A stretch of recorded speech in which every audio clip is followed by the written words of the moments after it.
Long time no see, Broncos country. The last time we have not spoken to the podcast family, Zach, since we beat the Titans.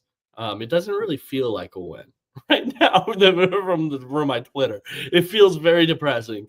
But the Broncos did beat the Titans 20-12. We also got news on a Broncos stadium. We have a lot to get into today, man, as well as previewing the Colts game. But how are you feeling today, man? I'm feeling good. I'm excited to, I don't know, talk about this game some more now that we're a little more removed from it. When I got on for the instant post-game reaction show, it was so scattered. Like you said, it was such a chaotic game. Like you win, but it's hard to maybe feel good about it. I think now that we're more removed from it, yeah, I can like go back through the game with less emotion and just kind of analyze it. I think I overall feel better about things. But yeah, excited to get into it all with you today. And then we got the exciting stadium news. So that's a nice development too. Yeah, let's get into the stadium news, man. This is exciting for me, at least. I think any big thing that changes not just the landscape of your football team, because that's one thing, but changes the landscape of the city is always going to have mixed reviews from people. Like my mom, who doesn't pay attention to football at all, was talking to me about the stadium today, right? Just in how it changes the city dynamic and everything like that. Is it good? Is it bad?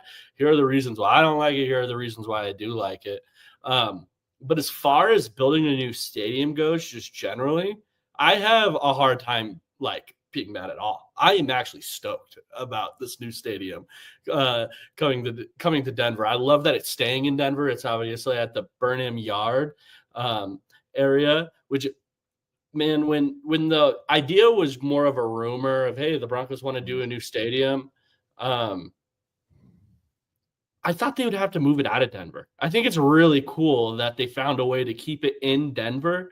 I think it's really cool that this is totally on their dime. The citizens of Colorado aren't having to pay anything, tax dollars, to this. It's just really cool. Zach, what are your initial thoughts on the stadium? Are you in the same boat as me? Yeah, not only are they keeping it in downtown Denver, it's moving closer to like the heart of Denver. Yeah. I think it's also near some major roadways. So I think obviously there's going to be some construction and it'll be a pain in the butt for a while, for a few years here. But ultimately, I think they'll be able to figure out a solution that's probably better than what they have right now with what I guess like Federal and 6th and I-25. It can become really congested around game days. So I think that'll be nice. It seems like there'll be more of a stadium district too. I think that's nice. You highlighted the taxpayer element, and I'm thrilled by that. From the moment the Waltons bought the team, everyone's known. There's something like 4 or 5 NFL stadiums that are older than 1995. Broncos Stadium came in 2001, so everyone knew it was about time. And when new ownership came in, understandably, it immediately became a point of discussion. Everyone discussed, with the Waltons being so wealthy, would they fund it themselves? And it was a nice idea, but if you look at the precedent around the league, it was like, it's nice to dream about, but it probably won't happen. The only other example I can think of is like Steve Ballmer. Funny enough, we were just talking about him pre-show in LA with the Clippers, investing a ton of his own money to build this mecca of basketball. So I think I'm a little excited to see, could the Waltons build a Jerry World in Denver, and you don't have to deal with the Jerry Jones of it all. I think that could be really exciting. And then the last element I think we have to talk about is the roof. I see a lot of people on both sides of that. For me, I think this is the best of both worlds. I've been staunchly anti-dome. I think retractable roof is a good middle ground. You're getting it to be open air the overwhelming majority of the time, and then when it is really nasty, they can close it up. I do hope they let the elements in sometimes, though, when it's snowing and whatnot. If you are like defense first team, like if the Broncos have their backup quarterback in and it's like an important December game and you're against like the Chiefs or whatever, like, yeah, don't close the dome up. Like, yeah, leave it open. Let the elements level the playing field some, use it strategically. Damani Leach had a comment today on this point where he said it would have been open almost every game last year. And we want to keep it open as much as possible to, have the open air and all that. I don't think that's saying all that much, though, because I don't think there was a home game for the Broncos last year where there was really sketchy weather. The only game for the Broncos last year with like weather issues was with the Jets in New York. Listen, this is coming from a man who's been in the press box a little too long. That's who this is coming from right here. This is coming from a man that's enjoying food. Robbie has the same Free take, and food. he lives in the Northeast, Joey. The free food, right? And the heated area. That's where this is coming from. Zach, my take is if it's fall and if there's a chance a yellow leaf might fall into the stadium, I want the dome up, man.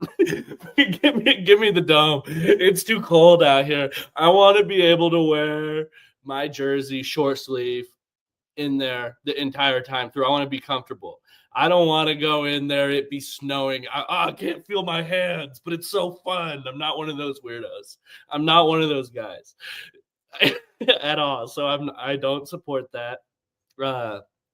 I am a huge fan of the Dome. I think it's great for the city as well, as we might get concerts right now in that stadium in the winter. It could be a blizzard outside and T Swift might still be inside the stadium, right? Like, this is crazy. This is awesome. That's something that wasn't possible beforehand. I think the roof is fantastic, and I think it should be up a lot. Yeah. Yeah, Joey famously anti-winter. I'm going to be outnumbered with you and Bree. I know both of you are very pro closed roof. Very, very. I can't wait to see the mock-ups, though. And matter of fact, Zach, if it's too hot, we close the roof and put the AC on too. I'm good with that. I want the best of both worlds. That I'm with you on. I'm more heat sensitive, so there I'll actually agree with you. But I excuse me, knowing how much money the Waltons have, you look at some of these more expensive stadiums, Mercedes-Benz in Atlanta, SoFi in LA, AT&T in Dallas. The idea of that, what they could do in Denver is exciting. Like in Cleveland, they're having to redesign that one because it was like 9 feet too tall or something and went against like city ordinances or so. Anyways, but that one, it was like, built into the ground. Like that one looked crazy. So excited to see whatever they draw up. I imagine they're already some ways along on the concept process if they already know for sure it's going to be that retractable roof. Last question on the stadium. Do we think like bigger? Are we thinking bigger stadium, like more seats? I'd say less. I think with the trend of people are watching games more and more and going to games less and less. And that hasn't been a problem for the Broncos. We all know the sellout streak, but I don't think we're going to see stadiums get bigger. I think we're only going to see them get smaller. And I think that's probably what the current one I think is 76,000. I bet the new one is somewhere between 65,000 and 75 if I had to bet money. That's interesting. That's interesting. I guess I haven't considered that. That's very interesting, actually, Zach. Yeah, go ahead. What? Really quick, I want to make sure I'm not totally lying here. I'm looking at the recent stadiums by size. Yeah, the recent ones are smaller. Allegiant's only 65, SoFi 70, Mercedes-Benz is 71, US Bank's 66. That's another cool one, by the way. Levi 68, and then MetLife is 82, but that's in the New York area, and that one opened all the way back in 2010. So you know, 76, which again I'm pretty sure is what the Broncos currently have, would be a bit of an outlier. It's true because, like, I don't know. I'm thinking of some of these older stadiums, like Michigan. University of Michigan has an old stadium. If you've ever been there, it's literally I can walk from the bottom all the way to the top, and it's 100,000 something seats. So there is a trend for it going smaller. That's interesting. I think football is, for the most part, a really good at-home sport, though. It might be the best. It's the best at-home sport there is, and I think it's more of a debatable live sport. Like, what sport do I like going to the most? But let's get into the game, man. That's why we're all here. Beat the Titans 20-12, as I mentioned on the top of the show. Zach, let's just go straight into what everyone wants to talk about, the offensive struggles. I'm going to ask you straight up because it feels like kind of the debate, or it feels like the debate that no one actually wants to have. Who's to blame? Do you put it more on the quarterback? Do you put it more on the play caller, Zach? What do you think? I put it more on the quarterback, and that's not too, it's not a binary, which is why I'm glad you phrased it as who is it more on, because it is on both of them. And I think there's too much of wanting to put it on one guy or the other. I think Peyton had some baffling choices. I think, although his use of personnel is generally good, maybe it is a little too much for a year two quarterback in week one. Like, I think there's a middle ground to these things. Generally speaking, though, I think it's more on Bo Nix. I think the lack of running, which was absolutely a problem early on, that's partially on Sean Payton, but I think it's as much on Bo, if not more so on Bo.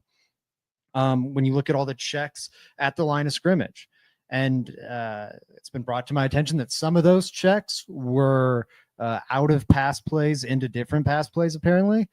Still, not all of them were. How do you And if know you that? look, I've been informed that. Source Zach Seegers out here. Okay. Yeah. So still through the first 15 offensive plays there, you have a 13-2 split in terms of pass to run. Let's say 3, which I think is a pretty conservative estimate. 3 of those are, could have been runs, but Bo checked out of them. Whether those be RPOs or run plays he's killing at the line of scrimmage to go into a pass look. That would get you to 5. If we blame Sean Payton for 3 more, that gets you to 8, and you'd have a run majority over those first 15 plays. So I think it's on both of them there. And then you look at the play, and I think this was one of Bo Nix's worst games since, the start of last year when he had no NFL experience whatsoever. The interceptions were kind of baffling. It looked, it was really concerning in some ways. I think he might just be a slow starter, but it's like he's rolling out, and like the key defender, the defender you should be keying in on to like make the read, do I throw here or not, is in clear position of like, okay, do not throw there. And it just seemed like he was locked in on it anyways. Like he couldn't change tracks or something and just tried to force it anyways. And, maybe that's the difference between going from practice to going to a live game setting, but it just felt like he couldn't hit the curveball. And, he's going to have to dial in because Lou Anarumo is going to throw a lot of curveballs at him next week. Yeah, absolutely. Another historically slow starting team, right? And they started slow too. I don't think they're very happy with their week one. Very similar situation, I think, feeling from their fan base to what the Broncos are feeling right now after their week one. But to me, Zach, it did feel like it was obviously a really bad day for Bo Nix. It did feel like, though, that there were just some really big head scratching days that sunk the whole day. I don't think he was consistently just atrocious. I don't think he was consistently missing on everything, but it's like if you throw 2 if you have 3 turnovers on the day, you had a terrible day. It was 3 plays that are just going to sink your entire day down in a lot of ways. Because I was looking at the first drive and I'm like, man, Bo is on the money right now. Right? And a lot Those of first that. 4 were great. I almost wonder if that's part of the problem. Like he was just too hot those first 4 throws, and he was like, "Hey, I'm Patrick Mahomes out here. I can do whatever I want." Because the 3 turnovers, it was like bad internal clock, like the sack fumble. Bo Nix last year, maybe the best thing about him was his pressure awareness and avoidance. And like, what the heck was happening on that play? The interceptions, again, they were like really just odd decisions. Like the first one to Sutton, he throws it, that's crazy, off the left foot, like downfield into coverage. And then the second one was even worse, I thought. Yeah, the second one was worse. The first one, I mean, it wasn't ideal. There were some other issues with that play as well, but yeah, I agree with you in your larger statement that I think I put a little more on Bo Nix in this. I just a little rant on the play calling things I always see.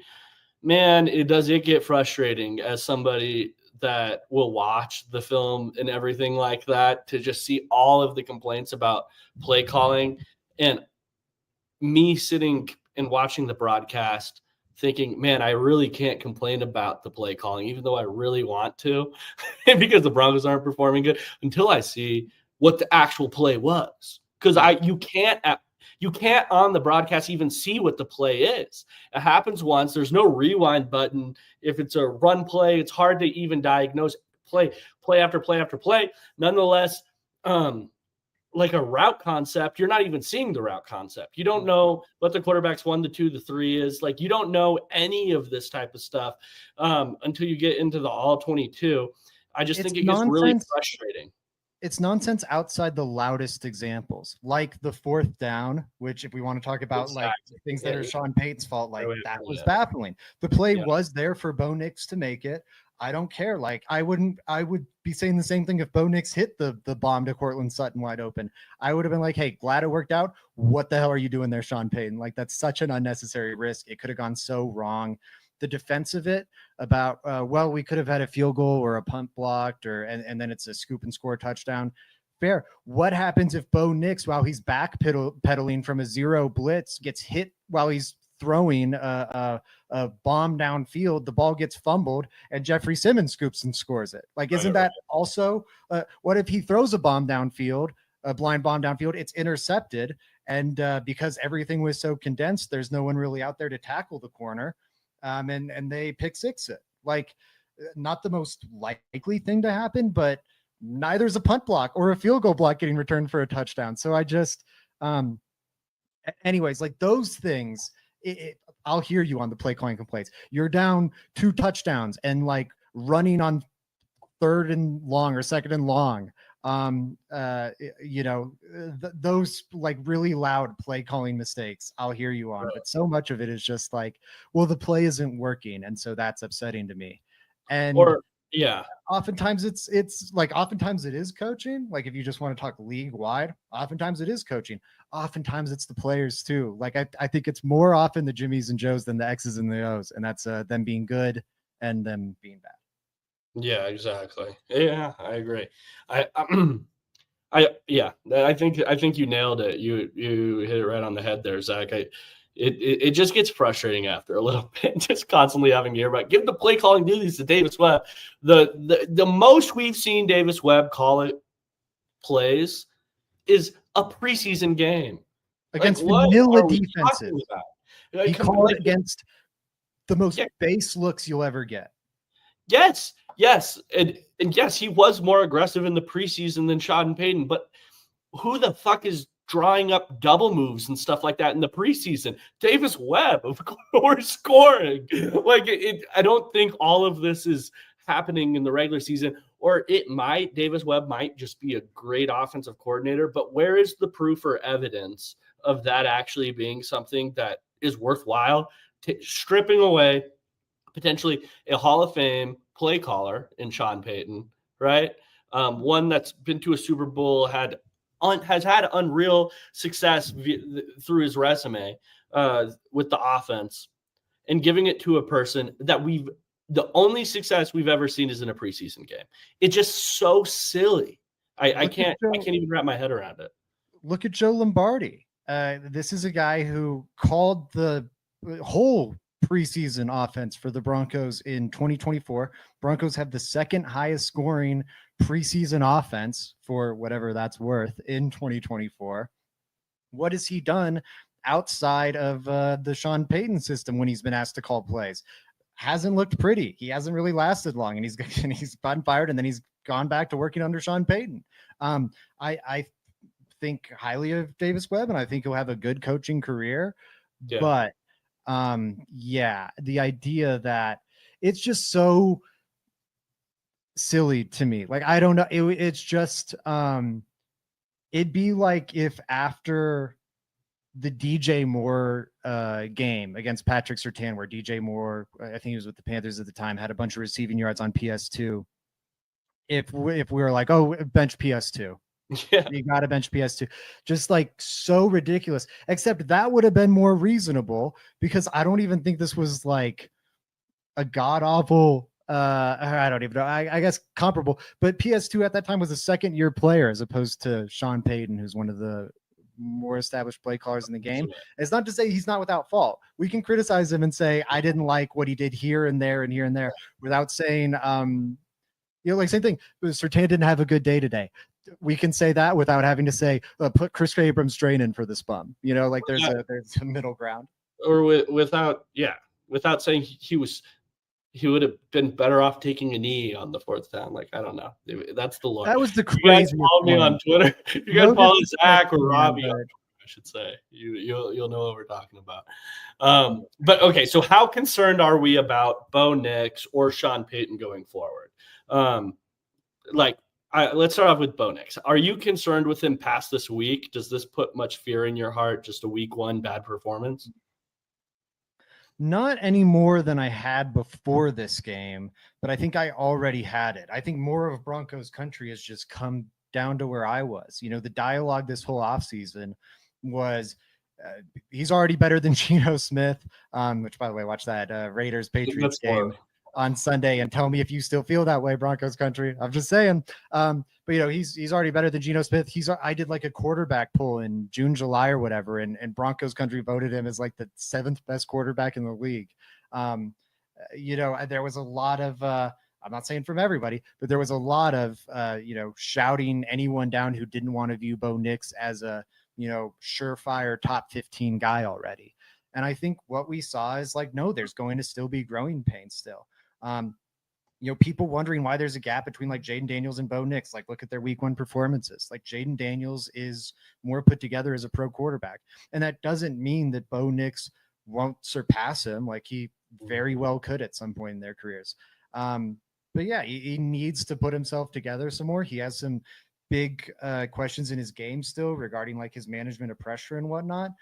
And I think I'm also a little less worried. I feel good about his development, and I'm also a little less worried because I just kind of buy into the idea that maybe Bo Nix and Sean Payton are both slow starters. Like, if you look at Bo Nix, I think I've made this point on here before, but if you look at Bo Nix through his entire college and pro career up into this point, like every phase, he started slow and closed really strong. Awful in Auburn, closes at Auburn as the Heisman runner-up. Training camp last year, like rookie mini camp, was really bad. At the end of training camp, everyone was saying he should be QB1. First preseason game last year, it was rough against the Colts and the footwork was bad. Last preseason game, everyone was like, it's no doubt this guy needs to be starting over Jarrett Stidham. Week one of last year, it was horrendous. And then, midway through the season, it got better. And then by the end of the season, it was even better than that. And Joe Burrow, not to say that they're one and the same, but Joe Burrow's talked about this too, where he feels it takes him a month or so into the season for defenses and everything to really slow down for him. I just kind of buy the idea that, and then you look at Sean Payton's career record in September, and it's about 500. Outside of September, he's like, if you looked at his November to like December record, he's like the greatest coach in NFL history. It's just he's fallen short in the playoffs sometimes, and then he has these slow starts in September.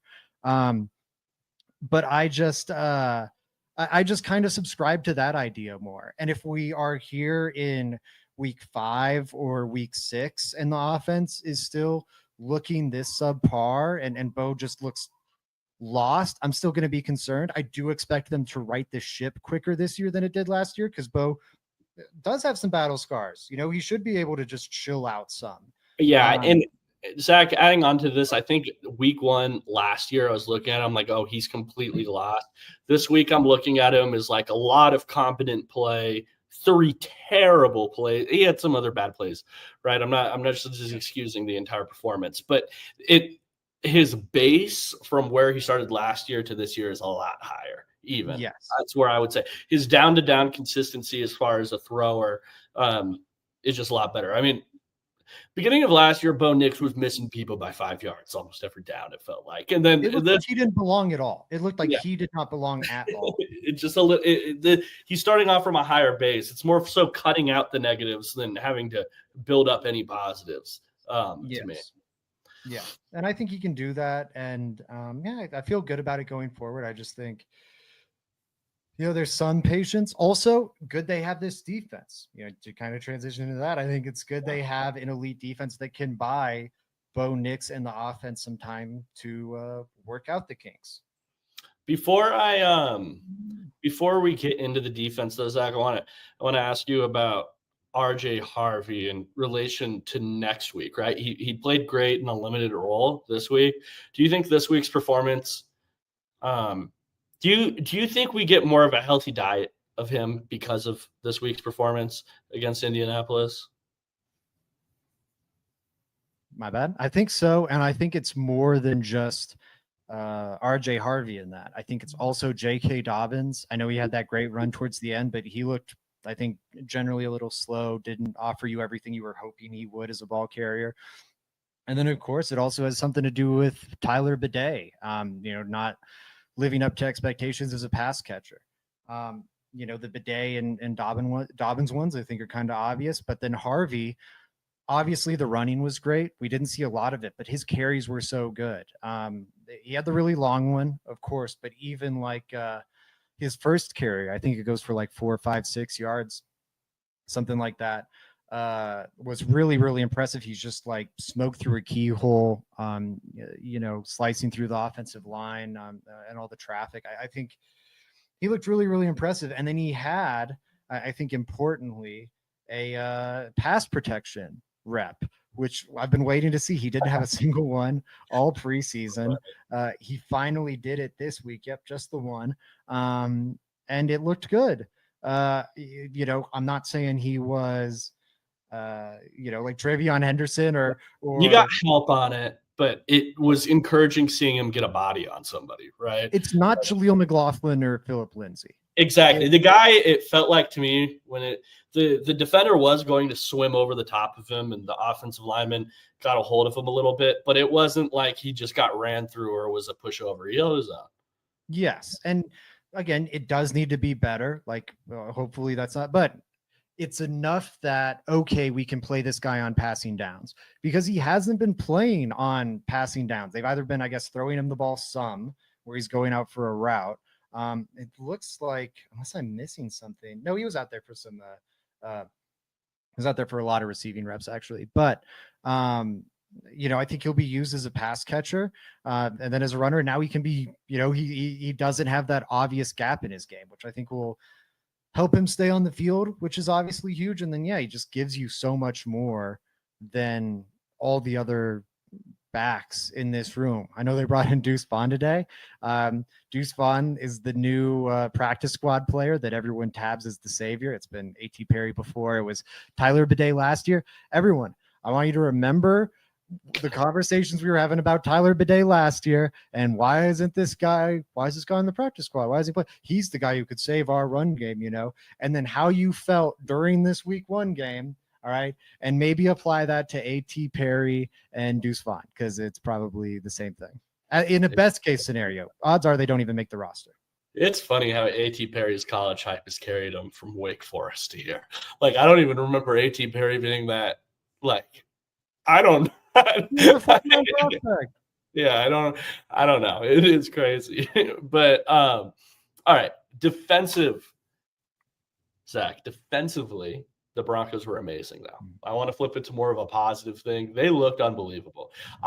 For my money, Nick Bonito, one of his best games I've seen him play, which is, after last year where he was in the Defensive Player of the Year candidate for a lot of the season, I think it's saying a lot. He was really, really good this game. Do you have any thoughts on Nick Bonito?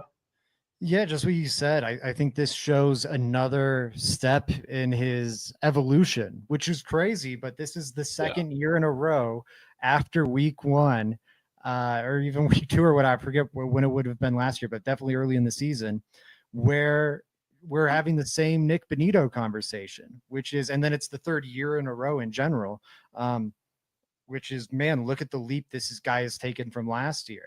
And I think the difference was, we didn't believe it this last offseason. And I think with reason, you could kind of project the path from his rookie year to year two. This guy's going to be more of a factor in the defense. Year 2 to year 3, maybe he challenges for a starting job. But then last year, with him being so productive, it was going to be hard for him to take another gigantic leap in his development, because it hasn't been that he just improves every year. It's been giant leaps. And off of 1 week and whatever preseason snaps we got against the 49ers, it looks like he might have taken another giant, ridiculous leap in his development. A pressure rate of 40.9%. I was going to ask you for that. Yeah. Yep. And he had 9 pressures in this game. No one last season had at least 6 pressures in a game and a pressure rate higher than 39%. So you're looking at a ridiculous level of pass rush creation from him. And like, Dan Moore's not great, but he's also not like worst left tackle in the league. He's like the 20th to like 15th best left tackle in the league. And yeah, I'm excited what Nick Benito can keep doing. He also had a 42.9% pass rush win rate. It's harder to find like week by week numbers for that metric, but like Myles Garrett led the league last year at 25%. Now, obviously, like, he's not going to stay come down 43% all year long, but that contextualizes just how ridiculous what we saw in week 1 was. Yeah, he was awesome. And another point too that I always get scared, and I know a lot of fans do too, just reading the timeline and, while following sports, talking to people about sports, they get scared about paying somebody and then that guy not caring anymore. The Broncos just paid Nick Benito, and he had one of his best games I've seen from a Bronco. It's just super encouraging. Hoping for that the whole year, man. Like, similar performances. I know it's a lot to ask for because that game was a hell of a game, but Nick Benito, man, he really, really impressed me. It is the opposite.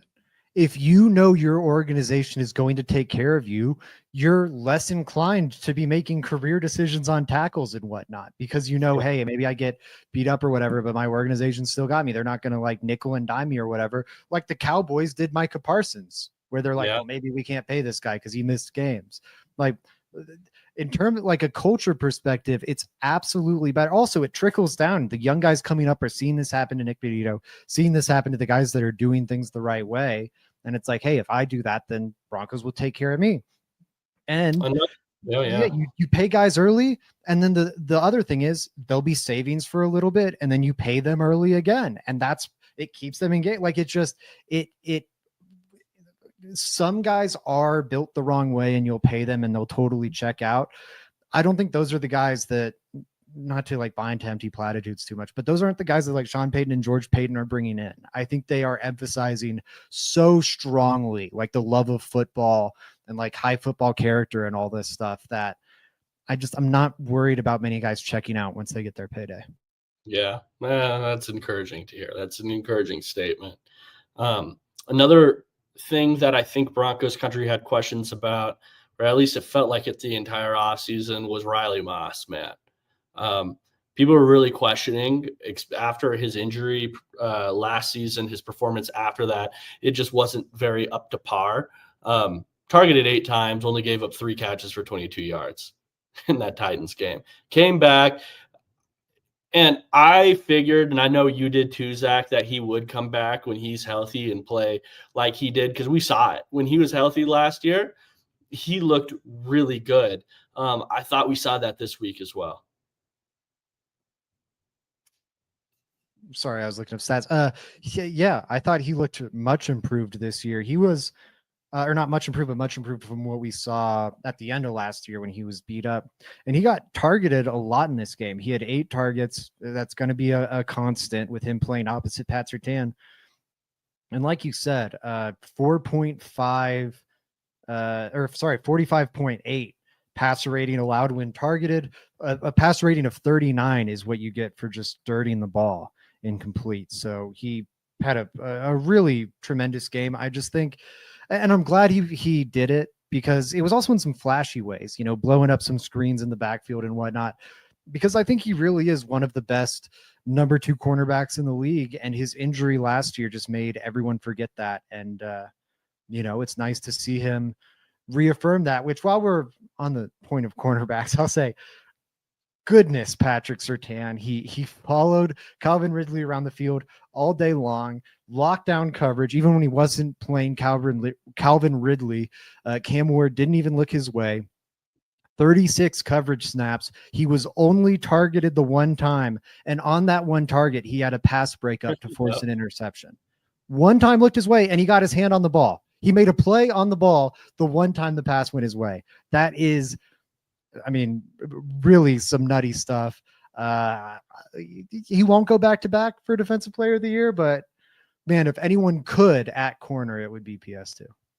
Well, while we're on DBs, Zach, I know you were, I don't know, I feel like you were a focal point, or you started a conversation about Jahdae Barron, and it became a lot more popular on my, like, just talking to people and stuff like that, of what are expectations like for him. Is he meeting expectations? In week 1, he played 37% of the snaps. And he made plays, I thought, in his 37%. Does your opinion change on that at all? Was a question I had. For clarification, Zach was like, it's not great that he's not winning that starting job, but it also doesn't mean that he's a bust, to be fair to you. But is this more of a, after this week 1, watching him play, is this more of a Jaquan McMillan is just all better than maybe the Broncos even anticipated him being this year? I guess that I always had that conceit. I think the reason Jahdae Barron isn't starting for the Broncos is because Jaquan has pitched a shutout ever since, like, whether it be in practice, now in preseason games and regular season games. He's been excellent ever since they made the Jahdae Barron draft pick. And Vance Joseph, being one who gives deference to veterans, doesn't want to play rookies. If you don't leave that opening for the rookie to replace you, the rookie's not going to replace you. So I do think it has more to do with Jaquan McMillan than like Jahdae being bad or struggling or anything. We saw them make a point to get him in there over Jaquan. Like, I'm pretty sure he was out there in non-dime looks. Like, he was out there in some nickel looks, which, that's clearly them making an effort for him to be one of their top 3 corners. That said, I do think it is a relative disappointment. I think if I told you in March, the Broncos' first round pick, like, not putting a name on it, but the Broncos' first round pick, like, will not be a real contributor. And I know he had the fumble recovery, but like, that was if it's an incomplete pass, the game ends the exact same way.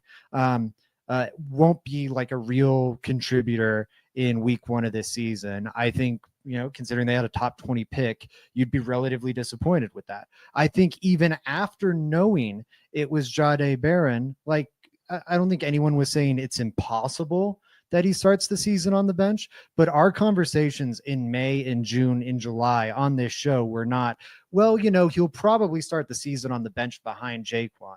It was, he's going to be a starter, and maybe he's even challenging Riley Moss on the outside in base defense. And I don't think it means he's a bust that hasn't happened, but I do think, like, relative to what expectations were throughout the summer, it has been somewhat of a disappointment. I don't think that's the end of the world, though. But like, no, it hasn't lived up to what we thought it would be so far. Can I challenge you on that a little bit, Zach, while we're on this topic?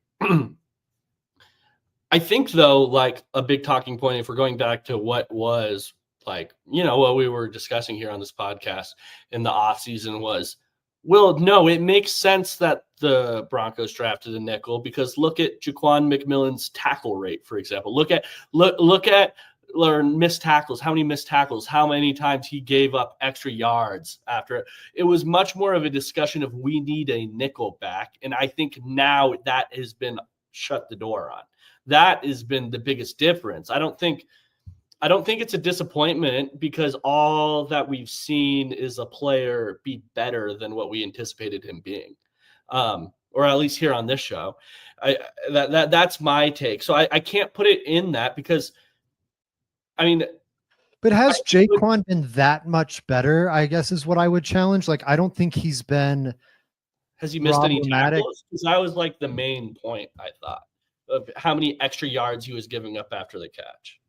I guess, but I'd argue I don't think the pick was just about that. I don't think you're making a top 20 pick because you're like, hey, we love our nickel, but he's not quite as good of a run defender as we like. So we'll draft this guy, assuming he doesn't develop into more of a run defender. But if he does, then we don't need, like, I don't think their scope for Jahdae Barron was that small. And I think also, like, Jaquan McMillan's gone after this year. Like, you know, if he's not starting next year, then we're talking about like an actual problem.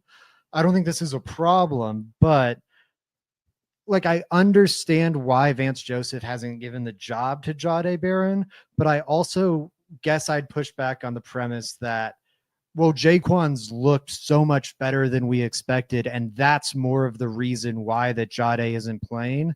I think Jaquan didn't leave any opening for Jahdae Barron to pass him, but I also think he's been, like, Jaquan, I thought, was a good starting nickel last year. It was always going to, I think, be hard to surpass him. I think knowing that, we still had the expectation Jahdae would surpass him. And I think where we are in lockstep is the sentiment that this isn't that concerning regarding Jahdae Barron. I do think it's a disappointment relative to our expectations. I don't think he's doing what we thought he would be doing at this point. But I think, you know, maybe some of that's him being slow to pick things up. I don't think we would really know that from our vantage point. I think he's performed well in the training camp practices I saw, in the preseason games I saw. If he is behind on anything, it's stuff that we aren't privy to. So I don't really have any concerns about him on that front. I do think it's more to do with who Vance Joseph is, who he tends to defer to, and, you know, Jaquan McMillan not playing poorly. But in spite of all that, I do think, like, it's not, I guess it's two different conversations to me. Am I concerned about? Go ahead. Am I concerned about Barron? No. Like, that conversation's a no. You and I are in very similar places there. To me, I think the expectation was that Jahdae Barron would have a larger role on this team. I understand why that isn't the case, but I guess I'm more just acknowledging that that's not happening. So my last point here, though, like my only thing is that for him not to be a disappointment, right? Let's say Jaquan McMillan stays on the trajectory, because disappointment's the word you use. And I think that's where I get stuck up, right? Is disappointment. So for him not to be a disappointment, for how Jaquan McMillan's playing, he would damn near have to be a Pro Bowler in year one. Like, that's hard for me to wrap my brain around being a disappointment. And I think to take over Jaquan McMillan's job, he just has to be that great right out the gate. So to me, it's less of a disappointment in Jahdae Barron, and it would be more of a case of you arguing, Zach, of I'm disappointed in the position the Broncos drafted. That's what I feel like you're more so getting at with this argument. Not so much. Like, I guess not really, because I don't fault the process. The process that got them here was Jahdae Barron is an elite prospect. He's one of the best prospects in this. I'm saying from their POV. I kind of agree, but Jahdae Barron is, I think in their eyes, he was the last first-round prospect on their board. The other guys they were interested in targeting, they were going to trade back into the second round for. And they went, we did not expect this guy to be here. And he's so much better than the other options. We just got to take him regardless of position. I don't fault them for that. I think that's fine. And I think there are cases of, like, Cam, like, it's not a first round pick. So it's not, or Jordan Love. Jordan Love's a great example. He's a first round pick. It's not disappointing that he didn't unseat Aaron Rodgers in year one. That was the plan. I don't think that was the plan for Jahdae. I think the plan for Jahdae, even with the Jaquan thing in mind, and it could still come to fruition. It's not saying that by week 4 he's not starting over Jaquan. It's not to say if it doesn't happen this year, he's going to be a disappointment of a pick. I expect him to be starting next year. And then like, hey, you have less of a time span maybe to make an impact worthy of a first round pick, but it's still certainly on the table. But you look at the higher paid nickel cornerbacks in the league, it is a more of a luxury position. Even as a first round pick, he's being paid as much as, some of the better nickels in the league, like Isaiah Rodgers and Amik Robertson, right out the gate. And I don't really have a problem with that, but I do think it is reflective of the idea that I don't think they drafted him with eyes solely on 2026. And he could still have a big impact this year. Right now, he's not having a big impact. And I don't think that aligns with what their vision was or the vision they sold to the fan base in like May and June. Okay. Well, I had to press you on it a little bit, Zach. Hey, we'll follow this. Debate. I want to come back to this conversation at some point, but I do feel like we should talk about the Colts game as well. I'm just asking you straight up, man. How much stock are you putting into that Daniel Jones game? Almost none. Storm Duck is the best cornerback out there for the Dolphins. And I think beyond, like, the Colts offense had a great day, and a lot of that is them. A lot of it is also the Dolphins offense, weirdly, which they turned the ball over a good number of times and set the Colts up in advantageous field position. They also just couldn't drive the ball. So they had a lot of short possessions. And that also granted the Colts even more advantageous field position. So I just think like it was this perfect storm. The Dolphins vibes look awful too, like for whatever that's worth. I think the Dolphins are going to be picking top 5 this year. Yeah. Like, that's how it looks right now. And I think the Colts have more talent than they were given credit for. I think that defense looks better than expected. I think I'm worried about Lou Anarumo throwing some curveballs at Bo and Bo melting down again. Like, that's a legitimate concern I have. I'm not that worried about the Colts off. I think they're going to get shredded. I tweeted out Grambling State's first 2 games, and I was like, this is what Daniel Jones' opening schedule looks like. And Grambling State opened the year against like Northwest Eastern Yukon Territory State. And then in week 2, they played Ohio State. And I think that's what Daniel Jones is looking at. Like, you went up against Storm Duck in week 1, and now you're going up against Patrick Surtain in week 2. Yeah. And this pass rush. I'll tell you right now, I'll tell you how good I feel about this. My bold prediction for this upcoming week, Joey, we've got a whole Google Doc where we're doing this year, everybody. Yep. And I'll have a prediction preview show on Thursday or Friday, or I don't know. We'll talk about that more, Joey. Anyways, my bold prediction for this week, I'm running it back from last week. Daniel Jones will not rush for a touchdown, and he will not throw for a touchdown. I'm running back my no quarterback touchdown prop, and I feel great about it. I think this defense, man, it's 1 week. It was against a rookie quarterback. I don't want to be too orange-colored glasses, but I trust my eyes on this, and I think I've seen a lot of good Broncos defenses since 2015. This is a special unit. And I don't mean this is the best defense in the league, maybe. I mean, it is a special unit like the 2023 Browns, like the 2017 Jaguars, like the 2015 Broncos, like the Legion of Boom Seahawks. And some of those teams didn't ultimately get the job done. I don't think the Broncos will be a Super Bowl team this year, but I do think they have not only a great defense, I think this is a transcendent defense. And maybe I look like a fool a week from now, but I think this is, I think they're going to keep everyone under like 30 points this year. I think they're going to be an absolute nightmare. There we go, man. That's great. I love to hear that from you. I love your bold prediction as well. I especially love that you left the door open for a special teams touchdown for Daniel Jones there. You said he won't rush or pass for a touchdown. You left the kick return open. Yeah, well, I got to leave that back door open for myself. No Vic, man, you never know. Would it be like this when I see Daniel Jones like out there on punt return. I'm going to be pissed off. No, Maybe like the James Stokes memes. It's like, how did he know? exactly.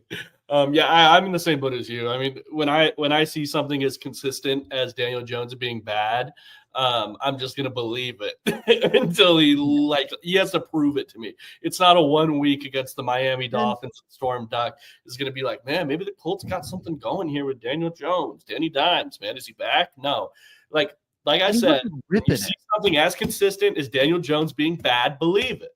Like that's one thing we have to go with. And it wasn't like he was ripping it. It wasn't even like Geno Smith against the Russell Wilson Broncos in 2022, where it was like, whoa, like what the hell was that there? Like that was some, what the hell's he doing? Whoa. Like he wasn't making like crazy throws or anything. It wasn't, I don't know, like a performance where you're like, whoa, this is a different Daniel Jones. He was doing the same post-injury Daniel Jones stuff we saw from him in New York last year with the Giants. He just has better offensive weapons now. And he was going up against, and I cannot stress this enough, Storm Duck as the opposing team's number one corner. And man, start Cortland Sutton or whoever, start Broncos receivers in your fantasy leagues this week. The Dolphins could not pick on it because their offense was a tire fire last week. Xavier Howard is one of the Colts' top 2 cornerbacks. And the average fan might go, well, Xavier Howard, he was a really good cornerback for the Dolphins. He led the NFL in interceptions one season. That doesn't sound like an easy matchup. That was years ago. He hasn't been good for a long time. And a great evidence point of this is that he wasn't on an NFL team in 2024. Right. He was retired last year. And cornerbacks, they don't really age well. They age like milk. This guy was chunky and sour last year, and now he's starting for the Colts. I think Sean Payton is going to pick on that matchup all day long. And man, I'm excited to see what RJ Harvey can do today. One thing that I'll give Colts the props for is if they did have a quarterback, they have some really great weapons on this team. Tyler Warren, right? Just think about the amount of resources they've poured into this when I read you some of these names, Zach. Tyler Warren, Josh Downs, Michael Pittman Jr., Alec Pierce, A.D. Mitchell. Like, we're talking about a ton of resources they poured into pass catchers for the quarterback down there. And it's a damn shame Daniel Jones has to be the one to throw the ball to these guys. It is a damn shame. I would love to see some of these guys get out there and get active. I just don't know if we're going to see it. Muted. I hate when I do that. I don't think we will. We'll see. Maybe I'm totally wrong about the Colts. I will say, I think that Colts defense is legit. They have real talent on that side. And Lou Anarumo is a good defensive coordinator. He just got jobbed last year with the Bengals. And what he does best is draw up crazy, confusing coverage looks for the quarterback. And after what we just saw from Bo Nix, I'm a little worried about that. Like, if the only thing that gives me pause about this matchup is that, like, can Lou Anarumo cook something up that just befuddles Bo, and all of a sudden we're looking at another 3 turnover performance? I agree with you. Before we sign out here, Zach, let's touch quickly on the special team stuff. I got to give credit to Pat Chiodo, who's been saying the entire preseason when everybody's been asking for the punter's head. He's been like, hey, guys, I was a special teams coordinator. I know a thing about two about this. It's been more on the coverage than the punter himself. And Crawshaw went out there and had a day. Exciting stuff for your rookie. You want to see it. You want to be able to flip field position. That's a big part of the game. It really is. Put the opposing team's offense in bad situations, and that's what Crawshaw did. Yeah. I love EPA, this advanced analytic, because it's better than yards or anything, because it's factoring in situation, right? Sometimes you want to punt the ball really far. Sometimes you want to punt it short. So like average punt distance and those things don't tell you a whole lot.